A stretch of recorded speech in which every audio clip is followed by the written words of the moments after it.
Let's first see where we were, right, or what the overall structure of the talks is. So as I mentioned this morning, we'll have this setup with the 5 parts of the lectures, and here, of course, we're still with the introduction. So this morning I explained that we need a certain type of terminology to structure various forms of cognitive sociolinguistics, if you wish. And that's precisely what I want to do in this talk. I want to introduce a number of concepts that will then shape, that will provide the architecture of the talks. So what you see there with semasiological and onomasiological variation, that's the type of concepts, terminology that I will be explaining in this talk. The background here, if you would like to read more, is a book that I published together with 2 of my assistants then in 1994, which is called The Structure of Lexical Variation. And that's basically what we will be talking about, different ways of looking at lexical variation. But lexical variation for me also implies semantic and categorial variation. The questions, the more specific questions for the talk are like this. Given the importance of a social perspective for cognitive linguistics, well, let's assume that that is what I dealt with this morning, the importance of a social perspective for cognitive linguistics. So, given the importance of a social perspective for cognitive linguistics, what are the specific ways in which cognitive linguistics deals with social factors, and more specifically then, cognitive linguistics has a basic interest in meaning, in semantics, in categorization. Well, how can you translate that into variationist research? I will be taking 3 steps in this talk. The 3rd step is only a minor one, but the first step is a general overview of what the scope of cognitive linguistics could be, of cognitive sociolinguistics could be. And in this overview, you will get the 2 aspects that were also mentioned in one of the questions after this morning's session. There will be a social perspective, and there is a cognitive psychological perspective. And then the question is, how do the 2 fit together? What kind of model would you need to see that the 2 aspects, the social one and the cognitive psychological one, fit together? What do they have to do with each other? Then we'll move to this terminological part, types of meaning, and then what does that mean for the rest of the talks. So the first step, the scope of cognitive sociolinguistics.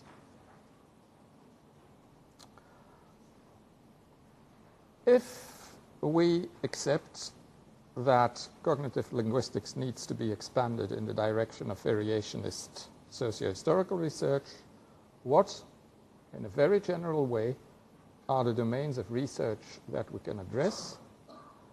And, well, if we try to answer that question, what does that mean for our notion of a linguistic system? We also said this morning that cognitive linguistics takes a usage-based approach. Right? Language use is the foundation of studying language and language variation. But if you look at language from a usage-based perspective, you have a problem in a sense. And it's a problem that we can relate to what we said this morning about the Saussurean system. You remember that I started off by comparing langue and parole, structure and use, in the Saussurean sense. And in the course of that talk, we moved towards a usage-based position. We said, well, if you see the evolution of linguistics, the usage aspect is becoming more and more important. Now we can go back to the other part of the dichotomy and ask the question, okay, if you have a usage-based approach to linguistics, what is left of the system? What is the notion, what is the idea you can have of the linguistic system in a usage-based conception of language? More or less in the same way in which I did this morning, I will be using a lot of graphical representation to represent the thing. So in this case, when I directly ask that question, what is the system in a usage-based conception of language? Oh, perhaps I should say something else first. Why is this a question at all? Well, it is a question because at the usage level, you get variation. You get all sorts of possibilities. People say all sorts of things. There is structured variation probably there. But on the other hand, we have this traditional way of thinking of language as a system, as a structure. So what's the relation between the two? And isn't it perhaps the case that when we take a usage-based approach, the system evaporates, that there's nothing left? Well, that's not really what we want, but how do the two fit together? So what is the system in a usage-based conception of language? Well, this is the system in a usage-based approach to language.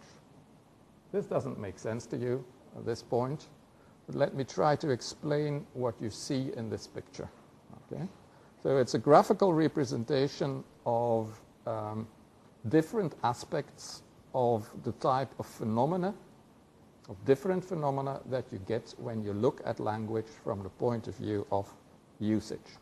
So what I will be doing now is to highlight different aspects of that picture, and by highlighting various aspects, you will see how the picture is built up and how, in a sense, everything that you could, well, that's maybe an exaggeration, but let's say everything that you could possibly want to say, might possibly want to say about language from a usage-based perspective should somehow fit one of the positions in that picture.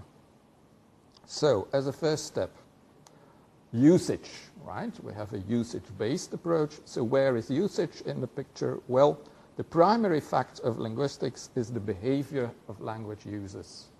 That's, if you wish, the methodological core of a usage-based approach. The primary fact of linguistics is the behavior, the linguistic behavior, of course, is the behavior of language users. So what you get in the picture are a number of language users, and they talk. They have speech. And that's the basic fact. If you look at it from that point, you don't have a system. You only have individual users. Okay? Still, we do know, that's also part of the Saussurean legacy that we have, we do have the idea that there is some structure behind what they do, and they couldn't communicate with each other if language did not have some sort of structure, if there's no commonality between what they do. So where is the commonality and where is the system? Well, basically, the system is up in the air. Those are the different, what I'm indicating there are the different forms of the language, if you wish, the different signs that go into the language. And that's how we usually think of the linguistic system, as something that is abstract and that in one way or another, and we'll be coming back to that, that in one way or another relates to what people are doing at the level of usage. Okay. So, question, what's the relation between the two? Does the linguistic system exist on its own? In the picture, you might think so, but we have to see that what we as linguists, as analysts, call the linguistic system is basically a secondary abstraction. We don't address or we don't investigate, we don't see, we don't observe the linguistic system as such. You couldn't tell me where the linguistic system is. You couldn't tell me, go there and have a look at the linguistic system. That's not the way it works. What we call the linguistic system is an abstraction that we define on the basis of actual usage. We see people talk in a certain way, and then we can deduce, okay, that's the structure of the language. Right? That's what you would do if you go to a language that is totally unknown to you when you're an anthropological linguist and you do field work. You try to write a grammar of the language on the basis of your observations. So your grammar, your linguistic system, is a secondary abstraction that you base on your observations of usage. So that's why I'm putting the linguistic system up in the air, and in the original picture, in this one, or at least in this one, it's a bit shaded. It's gray. It's gray because its level of reality, if you wish, is secondary with regard to the level of reality that is in actual usage. So, second step, what we call the system is a secondary abstraction over regularities in the primary behavior of language users. Okay, what else do we find in the picture? The question of acquisition. Somehow, it's a question that also came up this morning, language users have an idea of the commonalities. If the language users don't know what is common in language use, they wouldn't have a common ground for talking to each other. And that's what language acquisition is about. It's about learning the commonalities. But how do we learn them? Do we learn them, to come back to the first picture, or to the previous picture, do we learn them by direct access to the system? No, because we already agreed that the system as such is not directly accessible. The system is a secondary abstraction. Well, what we can say is that language users just as well as for linguists, the system, or let's say acquiring knowledge of the system, is done through abstraction. It's done through the observation of what other people do. Of course, there might be a genetic basis, there might be a basis of sensitivity to certain aspects of common behavior and so on, but basically we learn the language by interacting with other people. So the question here is, how is it possible, if the linguistic system is a secondary abstraction, how is it possible that people learn the system if the system is not directly accessible? Well, people learn linguistic systems by aligning to each other. To put it very simply, by imitation, right? And the imitation happens in the interaction level. Okay, so the level that is highlighted here is the level of interaction. And you can see then, if you follow the arrows, you can see that one person's usage influences the other person's system. Okay? That's what mutual alignment is about. My behavior as a speaker might possibly influence your idea of what it is to talk in an academic environment in a certain kind of English, right? And perhaps you could be tempted to, I don't know whether you would, but you might be tempted to follow this example, implicitly or explicitly. And when we learn language as a child, we do the same. We get examples, we try to make sense of the examples of what other people do with language, and that's how we form our own linguistic system. Now, where does our own linguistic system reside in the picture? Well, it's in the head, right? That's the psychology of the thing. We have knowledge of certain linguistic rules, and they're situated in our heads. Let me try to point this out here. What you can see here, if you look carefully, I hope this is clear, you have something like a thought cloud here, right? The dotted line. Okay? And the system, the individual system, is in the head in the sense of being in this thought cloud. That's an internal aspect of language. The external aspect is observable usage. And one person's usage influences, if I can point it out, influences the other person's system over there. So, next step. We've already seen that in a usage-based model, we have to think of the system as something that is not directly accessible and that has only a secondary reality, if you wish. That secondary reality for the individual language user is accessible through his interaction with other speakers. Now, very importantly for the overall picture that we are drawing is that this interaction is by definition a social thing. It's social interaction, it's interacting with other people. Okay? And that's, for instance, what Mike Tomasello is investigating in his studies of language acquisition. It's the importance of social interactions in the way people acquire language. But there are some more steps to take, namely the following. If we agree, if we see that the process of alignment, the acquisitional process in which we adapt our own language to other people's linguistic behavior, so if we agree that that is a social phenomenon, then we are also ready to accept that that social phenomenon is never complete. In what sense? Well, think of a linguistic community. Think of all the speakers of a given language. When would we know the complete language, given that there is variation in the language? We will probably never know the entire language because we don't interact with all the other speakers of a language. Our scope of interaction is limited. Okay? And our scope of interaction is itself limited by social aspects. Okay? From a sociolinguistic point of view, that's not so remarkable.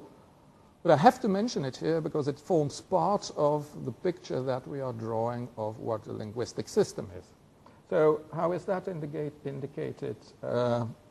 the figure? Well, if you look at the people here, and if you look carefully, you will see that they are represented in two overlapping social classes, if you wish. Two of them wear skirts, these two, and the other one doesn't.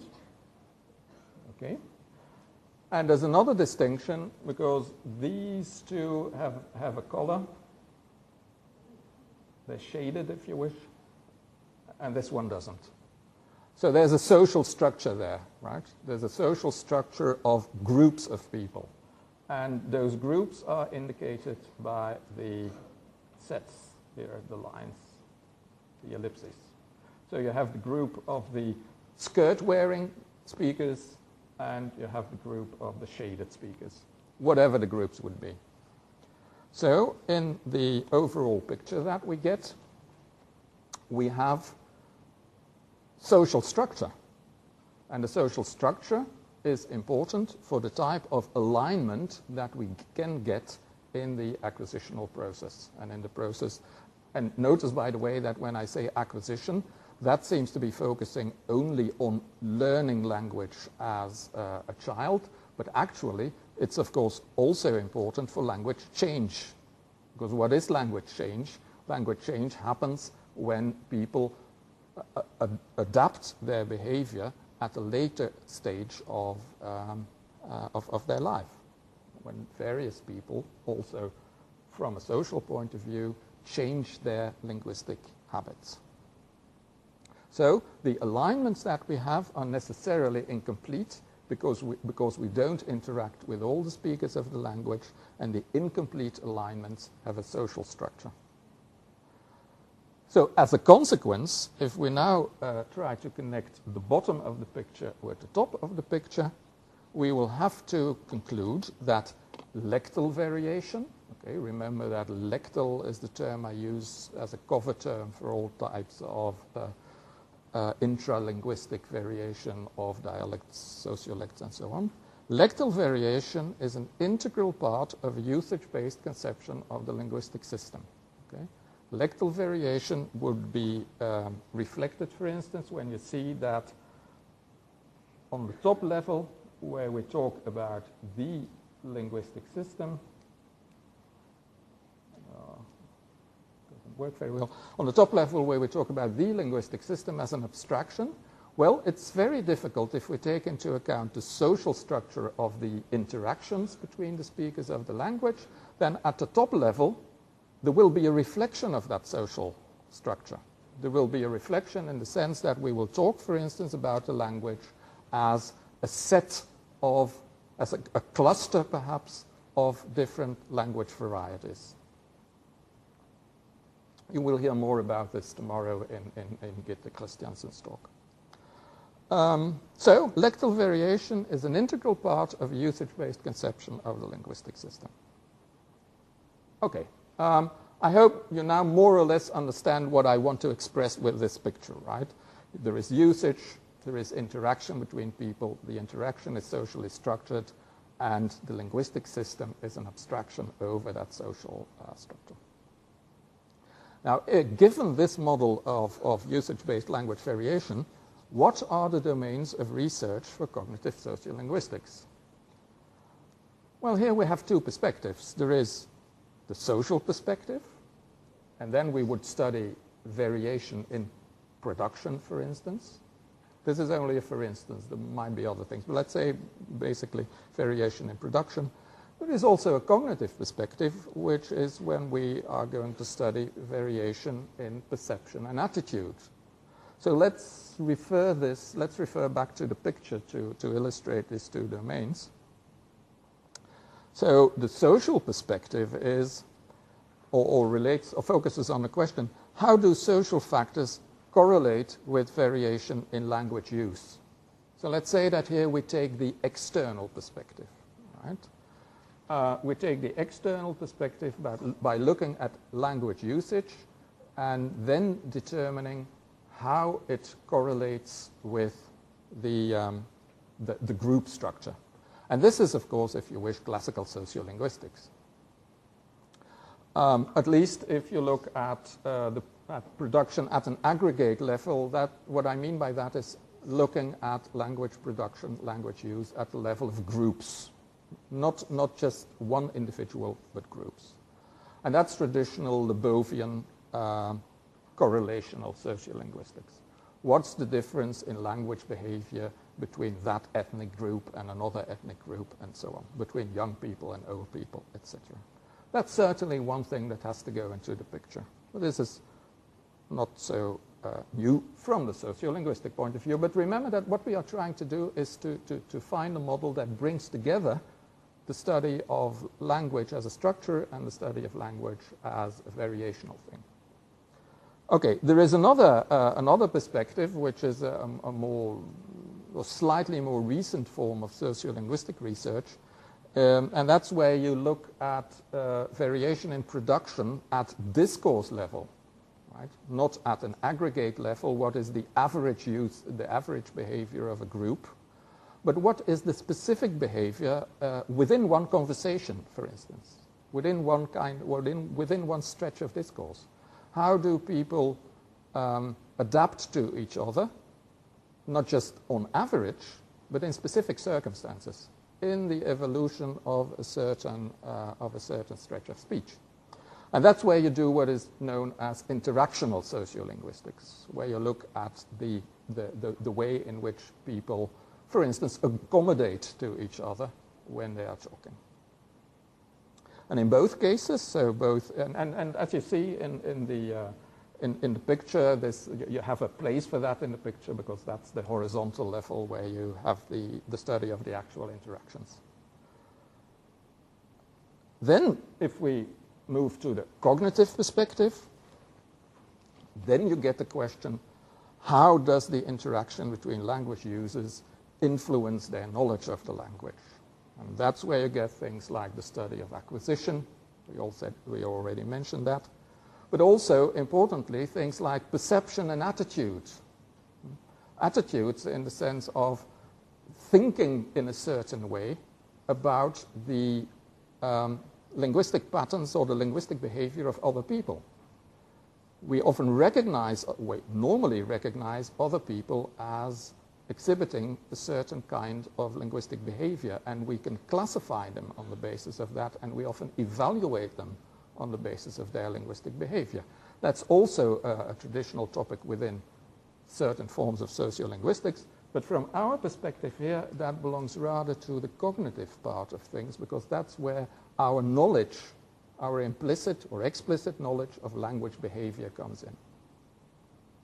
So all in all, if we go through this, we can see that we have these major forms of doing cognitive sociolinguistics. There is the social perspective where you look at variation in production, either at an aggregate level, at a group level, or in specific context, in discourse context, for instance. And then there is the more cognitive perspective, where you look at acquisition, perception, attitude.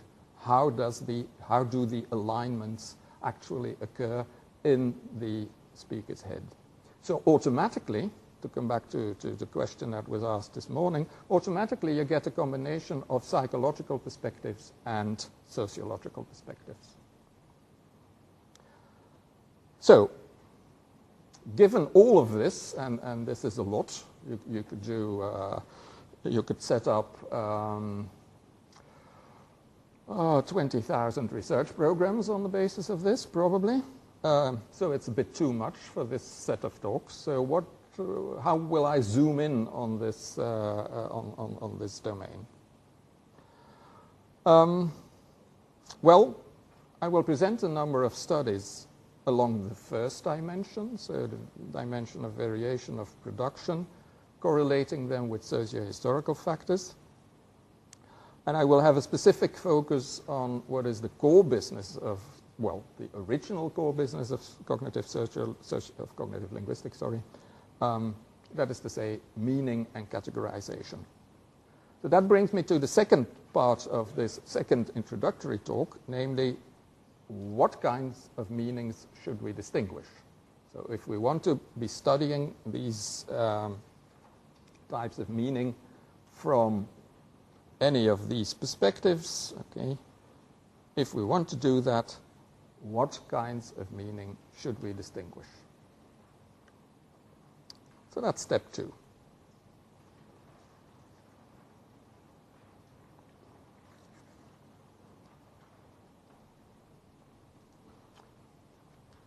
So how will I try to answer that question? What are the steps to be taken here? Well, I will introduce some recent, or at least relatively recent, developments in lexicological theory, and then briefly apply them to a case study. A case study that involves the question, what are the things happening to a neologism? A neologism, in this case, that's a new, in this case I mean that as a new lexical concept that enters the language. And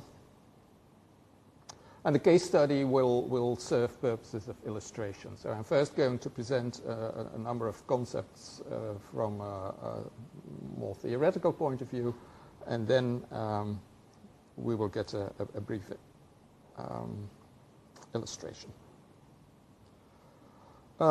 If we think then of what's been happening in lexical research in the past 2 decades maybe, then we can see two important movements.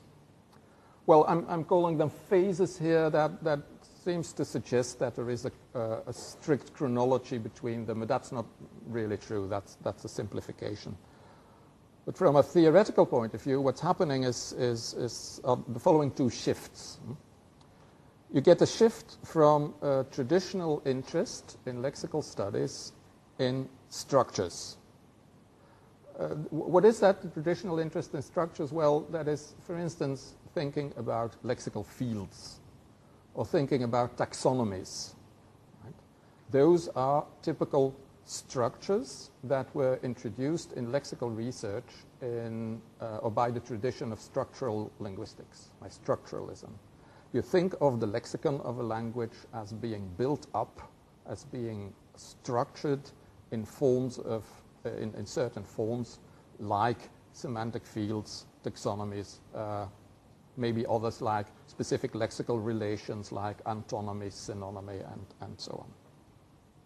That's an interest in structures, and what we've seen happening in the last 20 years is a shift from that interest in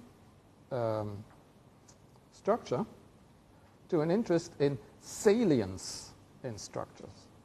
And what does salience mean? Well, salience in this perspective means that some aspects of the structure are more important than others. Okay? And to relate this back immediately to what we said a moment ago, what does this mean in a general perspective? Well, where does salience come from? Why could it be that, for instance, in a taxonomical structure, in a hierarchically ordered structure of concepts, that one part of the taxonomy is more important than another part? That one, for instance, this is a concept that you may know, but I'm coming back to that later, that you have basic levels. Okay? The basic level is salient within the taxonomy. Why? What does that mean? Well, that is a reflection of usage in the structure. Salience, to put it very simplistically, is where structure and usage meet. Salience is the reflection of frequency of usage, very simplistically, is the reflection of frequency of usage in the structure. It means that some part of the structure is more important. Why? Because it's used more. Right? So when we see this interest, this shift of interest from structures, simple and pure, to salience in structures, that's basically a reflection of a shift of interest from system to use, or from system to the interaction of system and use. And one well-known aspect, or one probably best-known approach to this interest in salience is prototypicality. I'll say something about prototypicality, something more about prototypicality in a moment. But then we see another shift. So the first important shift is the shift from structure to salience, from structure to salience as the interaction of use and system. The other shift is from semasiology to onomasiology. And as you know by now, that's terminologically at least, a fairly important shift for what I'm talking about. And, well, let me just ask the question. Who is not familiar with the distinction between semasiology and onomasiology? Most people are not. So if you raise your hand, don't be afraid. Who is not familiar with it? So most of you are familiar with it? Okay, well, there's a sufficient number of you who's not familiar with it, so I have to explain it. But I'll have to explain it gradually. I'm not doing it now. This is in a few slides. And then, of course, combining the two shifts, you get an interest in onomasiological salience. Okay? Prototypicality is a form of semasiological salience. Onomasiological, there are next to semasiological, you can distinguish onomasiological salience. Okay. So, to show a bit more, to illustrate a bit further, what are the steps to take now? Well, I will first present prototypicality and semasiological salience. Then, finally, I'll explain the shift from semasiology to onomasiology. And then I'll talk about types of onomasiological salience. Okay, what's prototype theory? Well, you're probably familiar with that, so let's go through this fairly quickly. Prototype theory is an approach to the structure of individual categories. Let's think of lexical categories, but that could also be syntactic categories, for instance. Well, in this case, let's think of lexical categories. It's an approach to categorization in language that highlights two features: salience effects, I'm coming back to that, and demarcation problems. Okay. So first, something about the salience effect. If you think of prototypicality, or if you think of categories, you can think of them in two ways. You can think of the things that go into the category. If I say this thing, cup, yeah, what goes into the cup is tea, but if I take the category tea, what goes into the category tea? All types of cups, right? Cups with handles and cups without handles and so on, and small ones and big ones, etc., and cups for coffee and cups for tea, etc., etc. That's what we call an extensional approach to looking at categories, looking at the things very broadly, the things that go into the category, that belong to the category. And if you think of salience in an extensional perspective, then you have to say that, or then you can say that some members or some instances of a lexical category are more prominent, are more salient than others. Okay? There's another way to think about categories that is a more descriptive or definitional way. Again, take cup. A more specific example will follow in a moment. But think of cup. How would you define a cup? Well, a cup is a vessel or a recipient or receptacle for certain liquids that you would drink, etc., etc. Then you describe cups. And when you think of salience effects on that descriptive level, then you get salience when the features describing, or in general, when certain features in the description are more important than others, but then you can link that to the extensional salience effects, because you would then say that, or you expect at least, that the features, the descriptive features that are important in the intentional, on the intentional level are precisely the ones that you need to describe the more typical cases of a category. So extensional salience effects means there are typical cases for a category. Intentional salience effects means the features that describe the typical cases are more important than the other features. Again, an example will follow. Demarcation problems have to do with the fact that the boundaries of a category are not always clear-cut. In fact, are mostly not clear-cut. And again, you can make that distinction on the extensional level, or you can use that concept, you can apply that concept on the extensional level and on the intentional level. So on the extensional level, you would have to say that in some cases, that membership in a category is not always so clear. Typical questions would be like, is a coconut a fruit or not? Is a coconut a fruit or not? Usually when you ask a question like that, some people say, yes, it's a fruit, and others say, no, because it's a nut. So apparently it's somewhere on the borderline between a category like nuts and a category like fruit.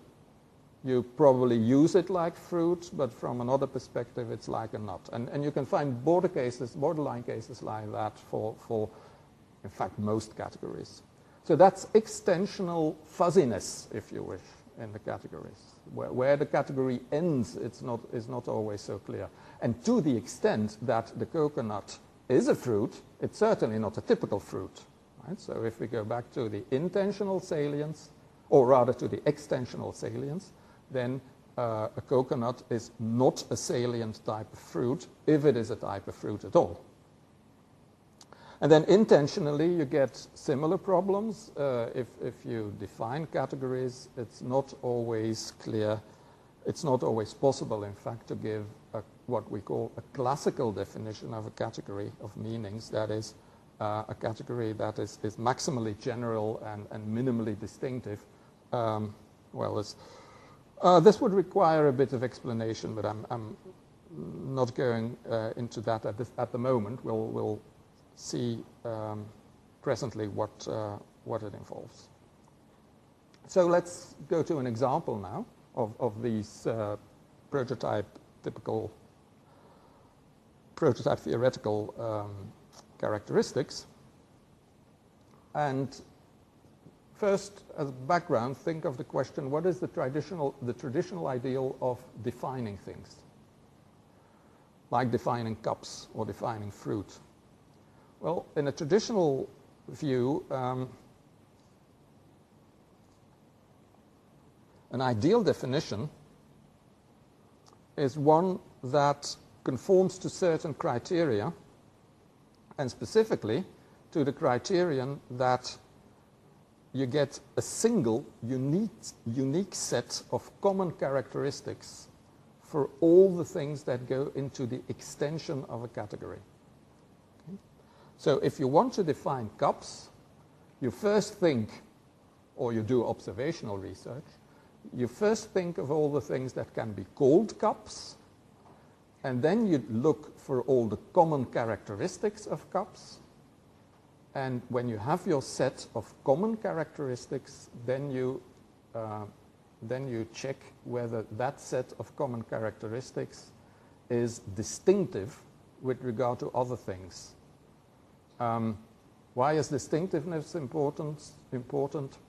Well, suppose that if I look at all the possible cups that I have, the only common characteristic of cups that I'm left with is that they are objects used for drinking. But that's not a distinctive definition of cup, because it does not make the distinction between cups and glass, between cups and glasses. Right? So that's the distinctiveness. We need to check for distinctiveness. We first need to check for commonality of features. Do we have features that are common to all the members of the category? And when we have the common features, are they distinctive enough? So let's now take fruit as an example. Is fruit a classically definable category? Well, let's take the steps. First, list as many types of fruit as we can think of. That is to say, everything to which the term applies. Then list the common characteristics, and then you can check whether your resulting definition conforms to the ideal. We could do the exercise. Given more time, we might do the exercise as such, but let me now just go through it and see what you can find when you do that. First, of course, there is the demarcational problem. We've already seen that, right? Is a coconut a fruit or not? Is a tomato a fruit or not? Now I want to see your view on that. Is the tomato a fruit? Who says yes? And who says no? And there are many of you who don't know, because they don't say anything. There are various things involved here. First, when we take fruit as a vegetable, tomato as, when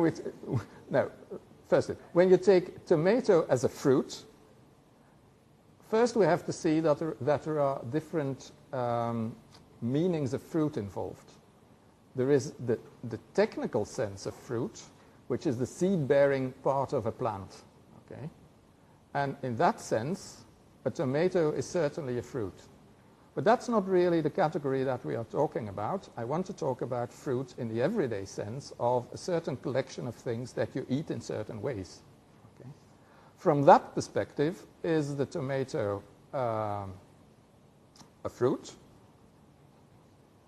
Well, mostly not. But at least in this culture, you have the very small tomato, the cherry tomato, and that definitely is a fruit in China. It's not in Western Europe. In Western Europe, the small tomato, I mean, if you go to the shops here, you will find the small tomatoes together with the apples and the bananas and the rest. That's not the case in Europe. So that's interesting. It's interesting because it's a clear example of a cultural difference in categorization. Things are categorized differently according to specific cultures. And then, the demarcation of fruit, when you have a clear, of tomato, when you have a clear idea, or the categorization of tomato could be subject to demarcational problems. But here I want to focus specifically now on the definitional problem. So there would be a number of things where we don't know exactly where to place them, like coconuts. Are we going to place the coconut in the category fruit or not? Could be debatable. But let's restrict the extensional the extensional boundaries to relatively clear cases. Apples and oranges and bananas and things like that. We won't argue about the fruitiness of apples and oranges and bananas. We agree that that is fruit. Okay? But do we have a definition for that category that conforms to the classical criteria? Well, let's apply the classical methodology, and then we'll see that the category does not appear to be classically definable. Let's try to make a definition. A fruit, so now we're thinking about apples and oranges and so on, right? A fruit is the edible seed-bearing part of a plant. No, because this erroneously includes nuts and grains, for instance. Nuts and grains are edible seed-bearing parts of plants, but they're not fruit. And it excludes, well, that's debatable, the rhubarb, if you consider it to be a fruit. In some cultures, you would at least eat it like fruit. Let's try to refine. Let's say a fruit is the edible seed-bearing part of wood plants rather than herbaceous plants, because the herbaceous plants typically produce vegetables, not fruit. So you in cases of fruit, you think of trees and shrubs. Okay? But again, the nuts would be included, and we want to exclude the nuts from the definition. And at the same time, you would exclude strawberries and all kinds of berries, actually, because they also grow on herbaceous plants, not on trees and things like that. So, not very well. We can try to refine more. We can say it's the edible seed-bearing part of a plant to the extent that it is juicy and sweet. Well, that's what we use fruit for. That's why we like it. Yes, but some vegetables, maybe eggplants, or maybe tomatoes if you include them in the vegetable category, are also juicy and to some extent sweet. And lemons, of course, are not exactly sweet, but they're definitely fruit. So again, we get the same difficulties. Further attempt. Fruit is the edible seed-bearing part of a plant to the extent that it is eaten as dessert. Yes, but do you only eat fruit as a dessert? And again, what about nuts and lemons? Do we eat lemons in the same way in which we would eat apples? Not exactly. So, again and again, when we try to find a definition, we see that it's difficult to find a definition that is classical in the sense that you refer only to features that are common to all types of fruit and that is distinctive with regard to non-fruits. So that's difficult. And instead what we find is some vagueness at the boundaries, multiple sets of definitional criteria, and central cases. Okay? And that's what prototypicality is about. Now we can also represent that in certain ways. So what I'm doing here is I'm drawing a chart with, on the one hand, along the vertical dimension, 4 undisputable cases of fruit: apple, strawberry, banana, and lemon. And then some of the features, well, no, that was the horizontal dimension. Then along the vertical dimension, some of the features of fruit. Edible seed-bearing part of a plant, specifically of a wood plant, which is sweet, which is juicy, and which is used for dessert. And we can now put pluses and minuses to see if the features fit the members of the category. Okay? You can check that if you want to, but on the basis of what we discussed earlier, you get this type of picture.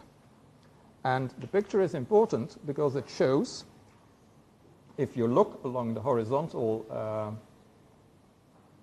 dimension, no, actually it's easier to look along the vertical dimension, at the configuration of pluses and minuses, there is no combination that applies to all the cases, right? So that's absence of a classical definition.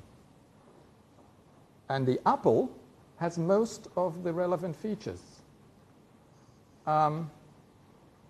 Which probably means that the apple if we would do psycholinguistic experiments, that the apple would rank highly as a typical fruit, right? Because it combines lots and lots of the features that are relevant for fruit.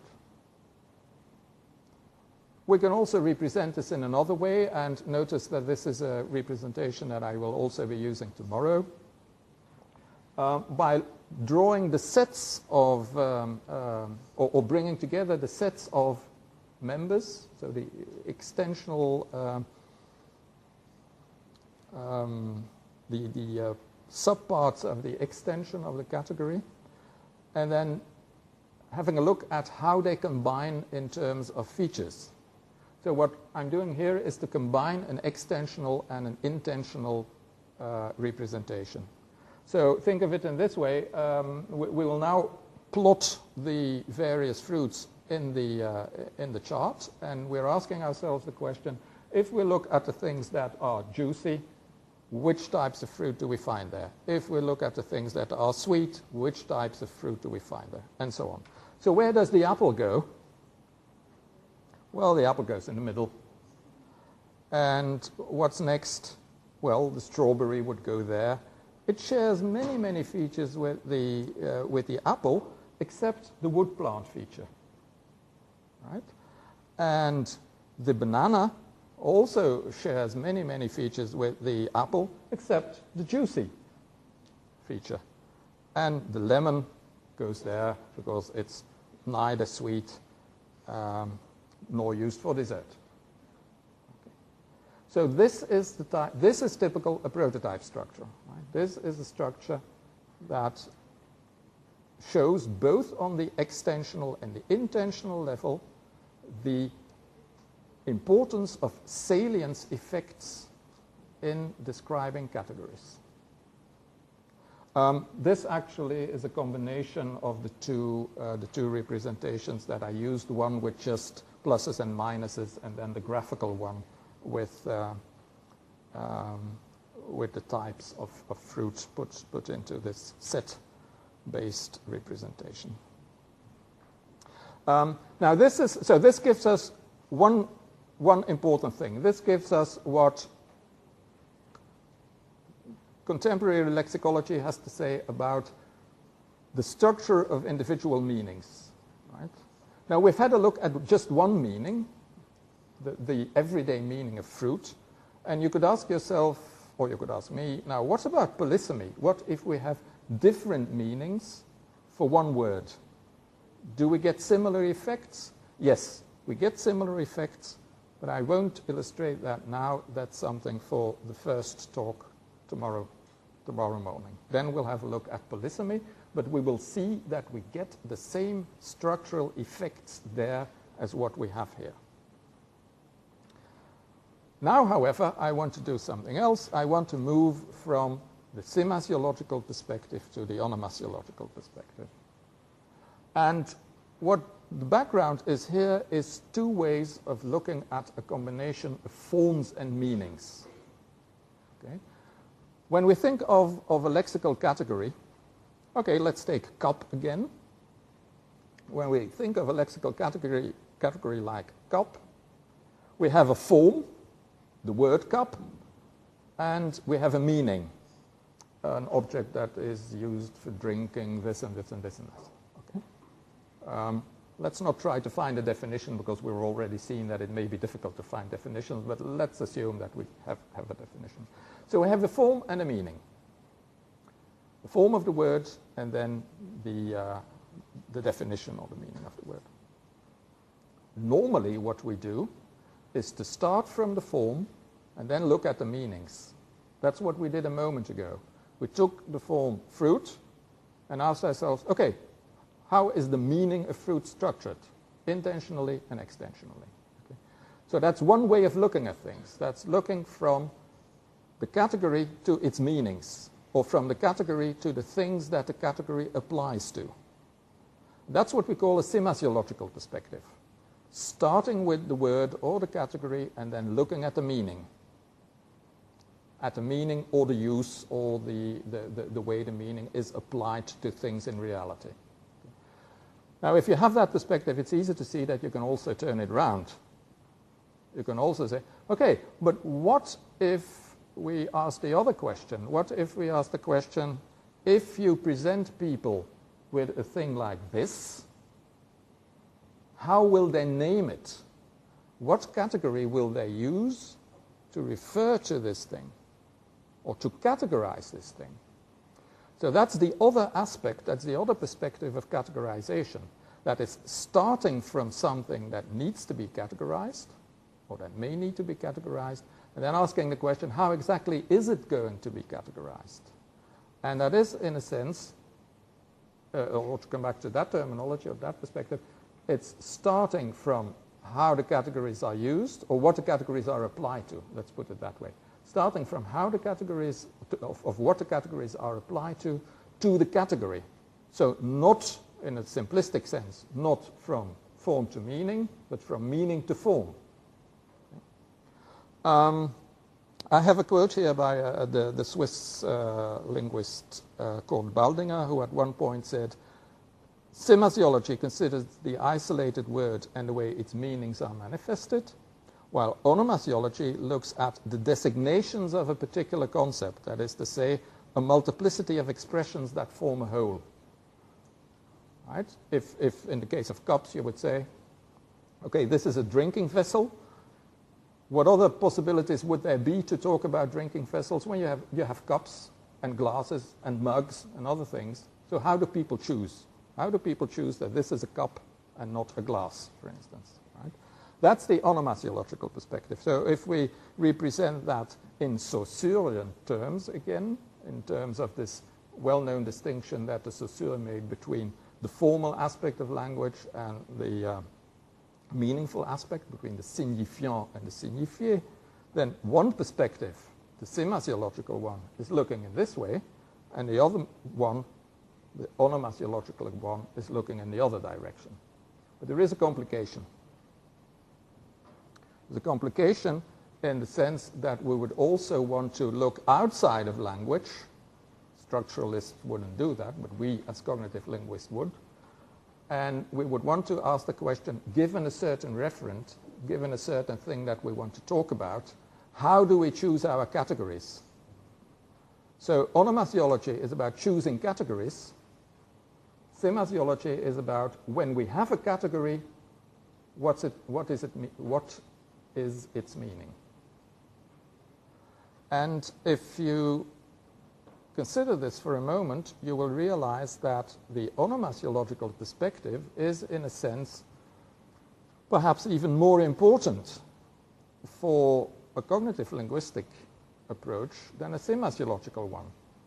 Because where does the actual process of categorization happen? What does actual categorization imply?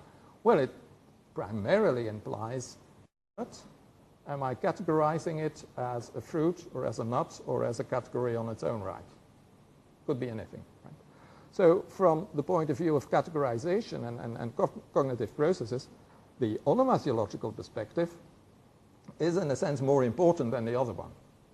Traditionally, however, and that's an important thing to keep in mind, we usually think, or there is a tradition of thinking about meaning from the other perspective. When we study meaning, it's mostly, okay, let's take the linguistic form and see what it can do. Okay. And that is, of course, indirectly the reflection of onomasiological choices. If we see what a certain category can mean, it's because people have been using the category in an onomasiological way. So it might be interesting, from that point of view, to devote a bit more attention to onomasiological questions than the tradition used to do. And that's also what I will be doing in the course of the talks. As you've seen from the overview, there's quite a bit on onomasiological choices. Okay, now we need to introduce one more distinction, namely that there are types of onomasiology. And the types of onomasiology clearly, or you can see the difference, I hope, quite clearly if you compare these two slides, this one and that one. Take this one. This is the one that applies to the case where I would say, or take the coconut case, okay? The coconut case where you can, or the tomato case where you could debate whether it's a fruit or a vegetable. Or the coconut where you can debate whether it is fruit or a nut. What is involved there? If you call a certain thing fruit, then obviously you express something else than when you say that it is a vegetable. Okay? So in that case, the onomasiological choice is a choice that has semantic implications, a choice that categorizes things differently. That's clear enough. But then there's another possibility of thinking about lexical choices. Let's think about differences between American English and British English. There are lexical differences between American English and British English, like the difference between subway and underground. It's the same category, according to this perspective. It's the same type of thing. It's an underground train, to put it simplistically. It's the same category semantically, but there is a different onomasiological choice. There is a different lexical item involved. And that, of course, belongs to this picture. The signifié, the meaning is the same, but the formal aspect, the purely formal aspect, the signifiant, is different. Whereas in the other case, what you choose, the onomasiological choices, like distinguishing between fruit and vegetable, involve both formal differences and meaningful and semantic differences, right?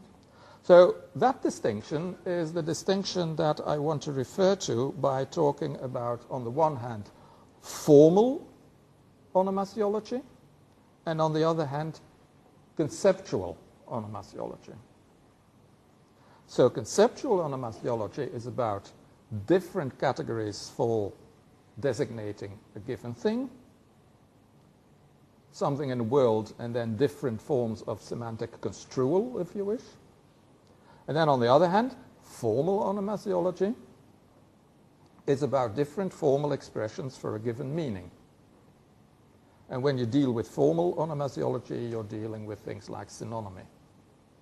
Now, one important point that I will be making is that in both cases, social factors are important. Social and cultural factors are important. And in fact, we've already seen that.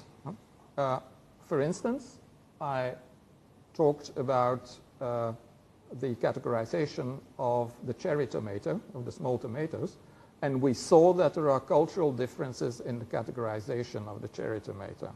So we already now we can say, yes, social factors play a role in conceptual onomasiology.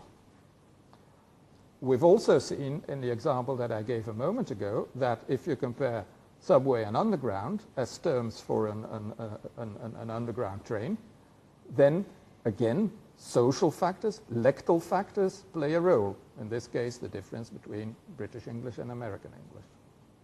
So if we make that distinction, between formal onomasiological variation and conceptual onomasiological variation, it will be interesting and relevant to have a look at the social variation and the cultural variation that you can get on the two levels. There's another thing that I briefly want to say something about, but I've already introduced that. We can think about onomasiology in a static way when we simply say what are the possibilities that people have to use, and that's what structuralism did in lexicology. That's thinking about lexical fields. What's a lexical field? Like the field of cups and mugs and glasses. Well, that's a field of onomasiological possibilities for talking about things. That's what you can choose from. Okay? On the other hand, if you take a more usage-based or a pragmatic perspective, then you will look at what people actually do. How are the choices made? And perhaps even why certain choices are made and others not. So, well, this is something oh yeah, no, the next step, sorry. So once we have the concept of onomasiology, we can now also see that we will get onomasiological salience effects. Okay? So what will conceptual onomasiological salience mean? Well, conceptual onomasiological salience will occur when you have different conceptual categories for naming something, and some choices would be more obvious than others.